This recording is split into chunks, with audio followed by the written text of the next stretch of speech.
अस्सलामुअलैकुम दोस्तों, आज की वीडियो में हम आपको दुनिया के उस स्वीपर की कहानी सुनाएंगे जो कि सिर्फ एक साइन से चंद ही लम्हों में दुनिया के अमीर तरीन लोगों में शुमार होने लगा। इसलिए अपने दोस्तों से गुजारिश है कि वीडियो को एंड तक लाजमी देखिएगा। जी तो दोस्तों, मेरा नाम है हिशाम अब्बासी और आप देख रहे हैं अब्बासी टीवी। चलिए वीडियो शुरू करते हैं। जेन कोम यूक्रेन के एक गरीब यहूदी खानदान में पैदा हुआ। खानदान गुर्बत में जिंदगी गुजार रहा था। घर में बिजली थी, गैस थी और ना ही पानी था। गर्मियां खैरियत से गुजर जाती थी, लेकिन ये लोग सर्दियों में भेड़ों के साथ सोने पर मजबूर हो जाते थे। इस गुर्बत में 1992 में ज्यादती भी शामिल हो गई। यूक्रेन में यहूदियों पर एक बार फिर जुल्म शुरू हो गया। वालिदा ने नकल मकानी का फैसला किया, लेकिन वालिद ने वतन छोड़ने से इनकार कर दिया। माँ ने बेटे का हाथ थामा, अटैची केस में बेटे की किताबें भरी और ये दोनों अमेरिका आ गए। कैलिफोर्निया इनका नया देश था। अमेरिका में इनके पास मकान था, रोजगार था और न ही खाने पीने का सामान। ये दोनों माँ बेटा मुकम्मल तौर पर खैरात के सहारे चल रहे थे। अमेरिका में फूड स्टैम्प के नाम से एक फलाही सिलसिला चल रहा है। हुकूमत इंतहाई गरीब लोगों को खाने पीने की अशिया खरीदने के लिए फूड स्टैम्प्स देती है। ये स्टैम्प्स अमरीकी खैरात होती है। ये लोग इतने गरीब थे कि ये जिंदगी बचाने के लिए खैरात पर मजबूर थे। जेन कोम के पास पढ़ाई के अलावा कोई चारा नहीं था। ये पढ़ने लगा। वक्त गुजरने के साथ साथ पढ़ाई महंगी होती गई। फूड स्टैम्प्स में गुजारा मुश्किल हो गया। जेन कोम ने पार्ट टाइम नौकरी तलाश की। खुशकिस्मती से इसे एक ग्रोसरी स्टोर में स्वीपर की मुलाजमत मिल गई। स्टोर के फर्श से लेकर बाथरूम और दरवाजों खिड़कियों से लेकर सड़क तक सफाई इसकी जिम्मेदारी थी। जेन कोम बरसों ये जिम्मेदारी निभाता रहा। वो 18 साल की उम्र में कंप्यूटर प्रोग्रामिंग के शौक में मुब्तला हो गया। ये शौक इसे सेंट जॉर्ज स्टेट यूनिवर्सिटी में ले गया। वो 1997 में याहू में भर्ती हुआ और इसने 9 साल सर नीचे करके याहू में गुजार दिए। 2004 में जब फेसबुक आई, ये आहिस्ता आहिस्ता मकबूल होती चली गई। ये 2007 में दुनिया की बड़ी कंपनी बन गई। जेन कोम ने फेसबुक में अप्लाई किया, लेकिन फेसबुक को इसमें कोई पोटेंशियल नजर न आया और ये नौकरी हासिल न कर सका। वो मजीद 2 साल याहू में काम करता रहा।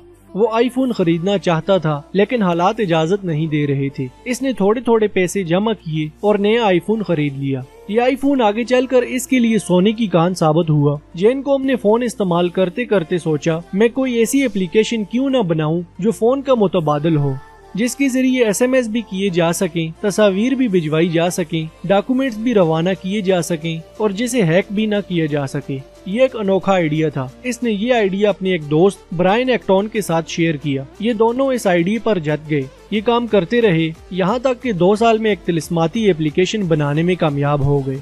ये एप्लीकेशन फरवरी 2009 में लॉन्च हुई और ये देखते ही देखते मकबूलियत की हदें क्रॉस कर गई। ये एप्लीकेशन टेली कम्युनिकेशन में इनकलाब थी। इसने पूरी दुनिया को जोड़ दिया। ये एप्लीकेशन व्हाट्सएप कहलाती है। दुनिया के 1 अरब लोग इस वक्त ये एप्लीकेशन इस्तेमाल कर रहे हैं। ये एप्लीकेशन दुनिया का तेज तरीन और महफूज तरीन जरिया अबलाग है। आप व्हाट्सएप डाउनलोड करें और आप दुनिया के किसी भी कोने में चले जाएं। आपको नया फोन और नया नंबर खरीदने की जरूरत नहीं पड़ेगी और न ही आप किसी मोबाइल कंपनी के हाथों ब्लैकमेल होंगे। आप पूरी दुनिया के साथ राब्ते में रहेंगे।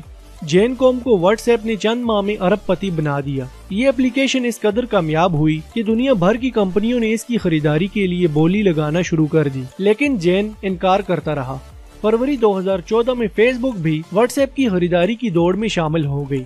फेसबुक की इंतजामिया ने जब इससे राब्ता किया तो इसकी हंसी निकल गई।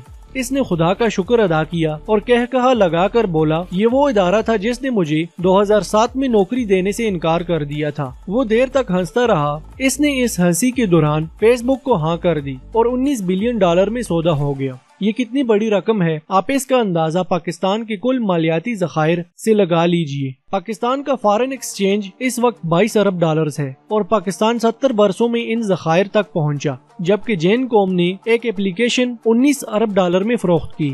जेन कोम ने फेसबुक के साथ सौदे में सिर्फ एक शर्त रखी, मैं फूड स्टैम्प्स देने वाले अदारे के वेटिंग रूम में बैठकर दस्तखत करूंगा। फेसबुक के लिए ये शर्त बहुत अजीब थी। ये लोग ये मुआहिदा अपने दफ्तर या इसके ऑफिस में करना चाहते थे, लेकिन वो डट गया। यहाँ तक कि फेसबुक इसकी जिद के सामने पसपाई इख्तियार करने पर मजबूर हो गई। फेसबुक के लोग फलाही सेंटर पहुँचे। जेन कोम वेटिंग रूम के आखिरी कोने की आखिरी सीट पर बैठा हुआ रो रहा था। वो क्यों न रोता, ये वही सेंटर था जिसके इस कोने की इसी आखिरी कुर्सी पर बैठकर वो और उसकी माँ घंटों फूड स्टैम्प्स का इंतजार करते थे।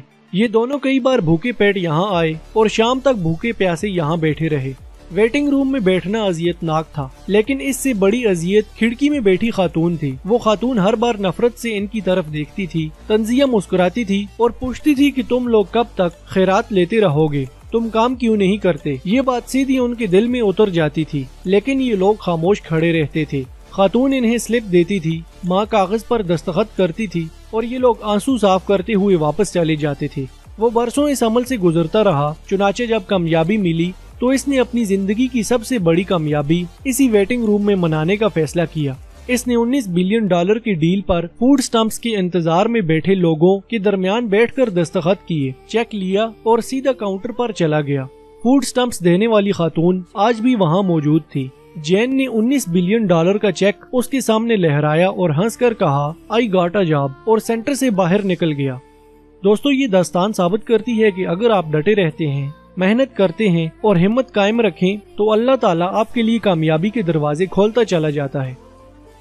दोस्तों, उम्मीद है आपको ये अज़्म व हिम्मत का अजीम वाक़या जरूर पसंद आया होगा। मजीद इंटरेस्टिंग वीडियोस के लिए इस चैनल को सब्सक्राइब करें और साथ में मौजूद बेल के आइकन को भी प्रेस करें। अगली वीडियो तक के लिए इजाजत दीजिए। अल्लाह हाफिज।